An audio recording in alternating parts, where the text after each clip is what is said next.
السلام علیکم ورحمۃ اللہ وبرکاتہ۔ پہلے پارٹ میں ہم نے عورتوں کے اسلام سے پہلے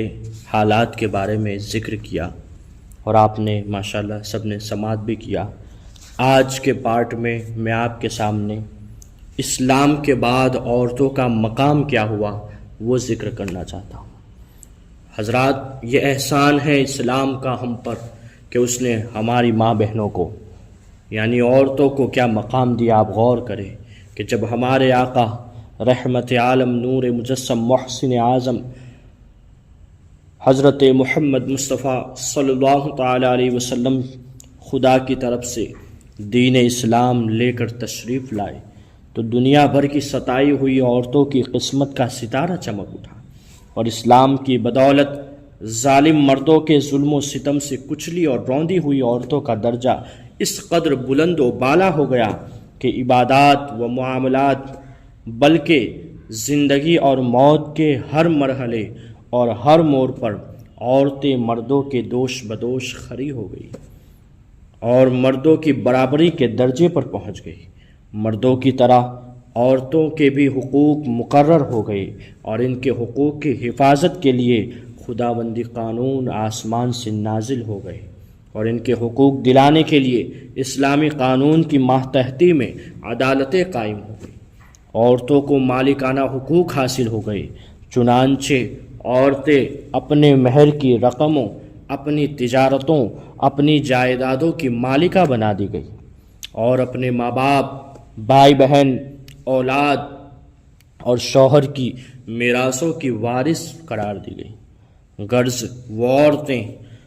جو مردوں کی جوتیوں سے زیادہ ذلیل و خوار اور انتہائی مجبور و لاچار تھی، وہ مردوں کے دلوں کا سکون اور ان کے گھروں کی مالکہ بن گئی۔ چنانچہ قرآن مجید نے صاف صاف لفظوں میں یہ اعلان فرما دیا، خلق لکم من انفسکم ازواجا لتسکنوا الیہا وجعل بینکم مودۃ ورحمہ۔ اللہ نے تمہارے لیے تمہاری جنس سے بیویاں پیدا کر دی تاکہ تم ان سے تسکین حاصل کرو، ان سے تسکین تمہیں حاصل ہو، اور اس نے تمہارے درمیان محبت و شفقت پیدا کر دی تھی۔ وجعل بینکم مودۃ ورحمہ، اور اس نے تمہارے درمیان محبت و شفقت پیدا کر دی۔ اب کوئی مرد بلا وجہ نہ عورتوں کو مار پیٹ سکتا ہے، نہ ان کو گھروں سے نکال سکتا ہے، اور نہ کوئی ان کے مال و اسباب یا جائیدادوں کو چھین سکتا ہے، بلکہ ہر مرد مذہبی طور پر عورتوں کے حقوق ادا کرنے پر مجبور ہے۔ چنانچہ خداوند قدوس نے قرآن مجید میں ارشاد فرمایا، وَلَهُنَّ مِثْلُ الَّذِي عَلَيْهِنَّ بِالْمَعْرُوفِ، عورتوں کے مردوں پر ایسے ہی حقوق ہے جیسے مردوں کے عورتوں پر، اچھے سلوک کے ساتھ۔ اور مرد کے لیے فرمان جاری فرما دیا کہ وَعَاشِرُوهُنَّ بِالْمَعْرُوفِ، اور اچھے سلوک سے عورتوں کے ساتھ زندگی بسر کرو۔ تمام دنیا دیکھ لے کہ دین اسلام نے میاں بیوی کی اجتماعی زندگی کی صدارت اگرچہ مردوں کو عطا فرمائی ہے اور مردوں کو عورتوں پر حاکم بنا دیا ہے تاکہ نظام خانہ داری میں اگر کوئی بڑی مشکل آ پڑے تو مرد اپنی خودداد طاقت و صلاحیت سے اس مشکل کو حل کر دے، لیکن اس کے ساتھ ساتھ جہاں مردوں کے کچھ حقوق عورتوں پر واجب کر دیے ہیں، وہاں عورتوں کے بھی کچھ حقوق مردوں پر لازم ٹھہرا دیے گئے ہیں۔ اس لیے عورت اور مرد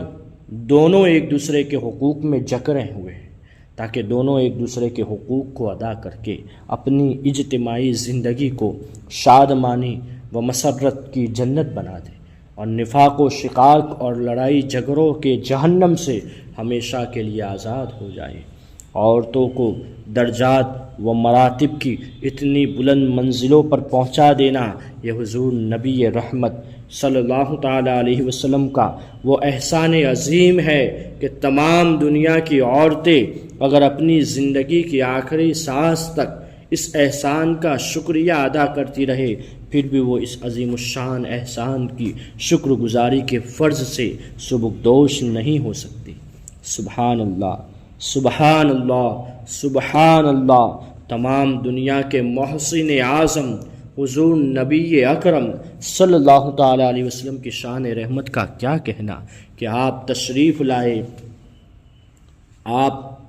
لائے تو عورتوں کو ایک نئی زندگی مل گئی، عورتوں کو ایک نیا جوش اور عورتوں کے مقام و مرتبے کا پیغام لوگوں تک پہنچا ہے۔ کیا بات کہی جائے، کیا شان ہے ہمارے آقا محسن اعظم صلی اللہ تعالی وسلم کی، جس کے بارے میں فرماتے ہیں کہ وہ نبیوں میں رحمت لقب پانے والا، مرادے غریبوں کی بر لانے والا، مصیبتوں میں غیروں کے کام آنے والا، وہ اپنے پرائے کا غم کھانے والا، فقیروں کا ماوا، ضعیفوں کا ملجا، یتیموں کا والی، غلاموں کا مولا، وہ نبیوں میں رحمت لقب پانے والا۔